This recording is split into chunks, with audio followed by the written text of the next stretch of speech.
Lost Children by Rick Roberts. Let's start at the beginning. It was a Friday evening, and I was heading home from work after finishing the late shift. The clock read about 6:45 p.m. as I finally left, having battled my way through traffic. Once I exited the busy highway, I rounded the corner into a peaceful neighborhood. I slowed down, wanting to take in the scenery, and that's when I noticed a group of children playing. They were playing some kind of water game. There had to be about 5 or 6 of them. It looked like they were having fun, but then I noticed there was no parents anywhere to be seen. There wasn't even another adult around. Thought to myself, this looks like a nice little neighborhood, so peaceful, I should really move here. When I got closer, I started to notice something's out of the ordinary. The first thing I seen was the swings moving by themselves. No one on them. Wasn't like the wind was blowing them. Then I noticed a young woman standing in a doorway of a larger building, just smiling, but she wasn't smiling in a normal way. It was contorted almost sideways. Her smile was almost robotic. She stood waving at me as I drove past her. The second thing I saw was the boy sitting on the swing. He was just swinging back and forth and laughing, yelling out, "You almost got me!" Then I realized I hadn't seen him there when I looked before. I slowed down to a stop at the sign. That's when he asked me, "Do you live around here?" I told him, "Sorry, no I don't." With a grin, the boy asked if I wanted to play with him and the others. I shook my head, telling him, "I can't. I have places to be." And he said, "Okay," then turned his gaze away as he just sat swinging. At this point, I started to feel uncomfortable. When I started to drive away, I heard the girl say, "Come back here. Don't leave." I stopped fast, hoping I didn't hit anyone. Looking around as that voice grabbed my attention, I yelled, saying, "Who said that? Who said that?" Then I realized it was the swing creaking. No one was there, but I could hear it saying, "Don't leave. Come back and play with us." I don't know why, but I stepped out of the car, walked over slowly towards the swing, and yelled, "Who said that?" Nothing around me. The children's voices around the swing said, "We did!" That's when I looked over and seen the other children standing there behind me. This frightened me more than that it was their eyes, all of them dark, lifeless, without a soul. And they were all looking at me. They all had the same robotic smile the lady had given to me earlier. Even strangers, I noticed they were all wearing the same thing, long sleeve shirts. They were wearing gowns. I thought, why are they wearing gowns? It's hot outside. It's like 80 degrees. Why are they wearing these? Then I asked them, "Why are you outside wearing those?" The children said, "We like wearing these. Do you want to wear one too?" Crying out, I said, "No, thank you." Then I tried to walk away to my car.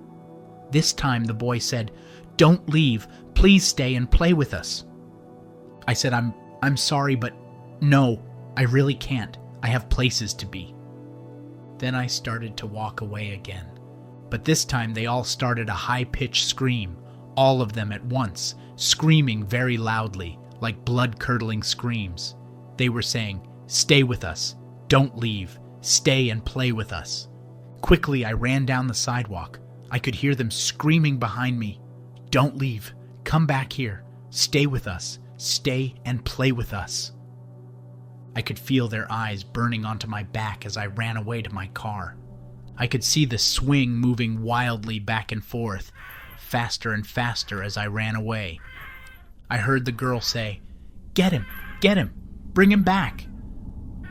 When I thought I had escaped, I felt something grab my leg and pulled me down.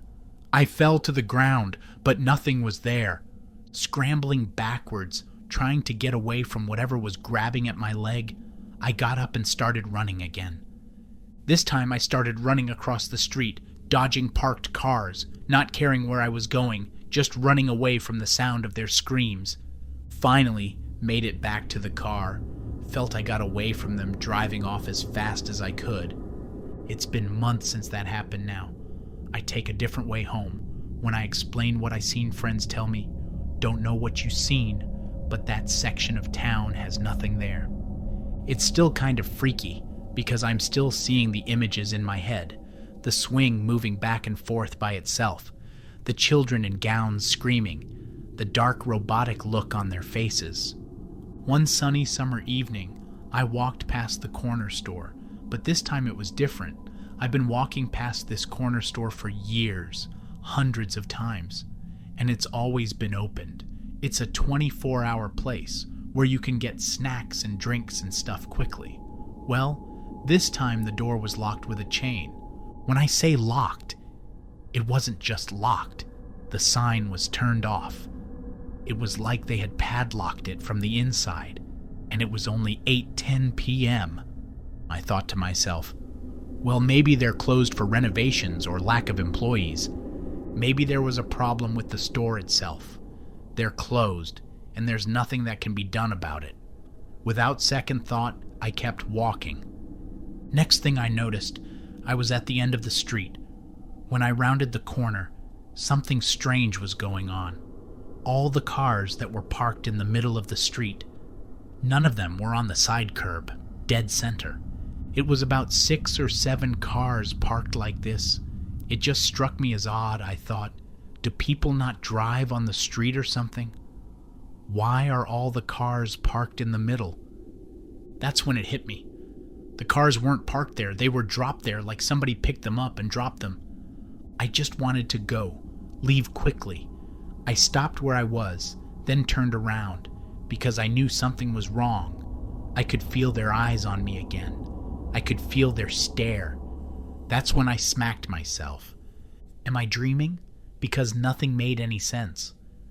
Those kids that were on the swings, the cars, the store being closed, it just didn't make any sense. Am I dreaming right now? I felt their presence behind me again. Those children. I don't know who they are, where they came from. How are they connected to me? The sun started to fall behind the hillside. That's when I heard it. T was a crow, and it was saying in a squawking way, "Get away! Run for your life!" It kept saying it repeatedly. Sounded like it was right behind me. I could feel its presence. I didn't know what to do. I started running. This time I was running back towards my house. I ran. I could hear the crow behind me saying, "Run for your life. Get away." What is this crow talking about? What's going on? I turned around and I looked. I could see the crow perched on a tree limb, staring at me saying, "Run for your life. Get away. Run for your life." I thought, what does this mean? Why is it telling me this? Well, finally, I got home. I got to my front door, locking it behind me. I could feel their presence still watching me. That's when I heard the whispering. It was like a voice in the crowd. It said, "He's getting away. He's getting away." I closed all the curtains, turning off all the lights.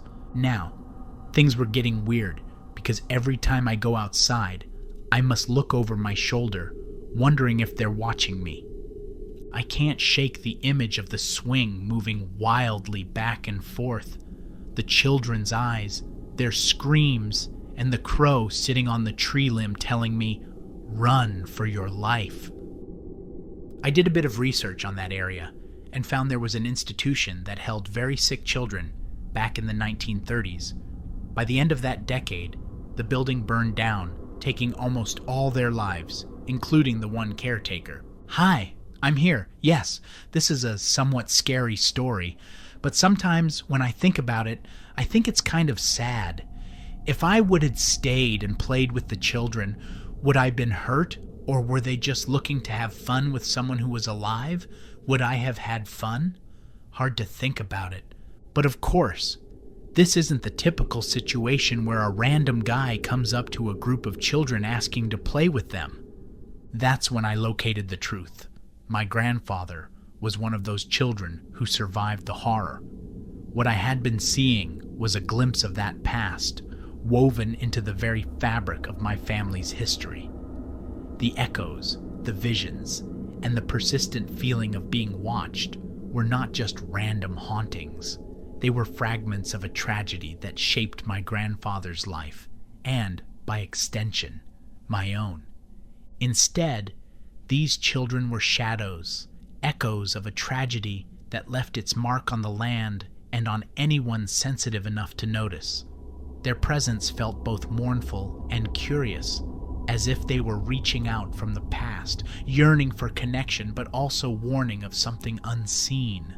The crow, acting as their messenger, seemed to be caught between worlds, urging me to flee even as it lingered near those haunted grounds. The realization sent chills down my spine. Suddenly, all the strange occurrences, the whispers, the shadows, even the ominous crow, felt like echoes from a time long gone, desperately trying to reach me. It was as if the past lingered in the very air around me, hoping to be acknowledged, understood, and maybe even forgiven. As the reality of the history surrounding me became clear, I was overcome by a profound sense of responsibility. The stories of the children and the tragedy that befell them were not merely shadows of the past. They were voices longing to be heard and remembered. By choosing to remember them and share their story, I felt that perhaps I could offer some solace to these unsettled spirits, whose presence still lingered in the quiet corners of my family's memories. The tragedy that had haunted my family for generations was more than a tale of sorrow and loss. Embedded within it was a hope, the possibility of healing that could only come if someone was willing to listen. In honoring their memories and acknowledging their pain, I believed that a measure of peace might finally be brought to those still wandering between worlds,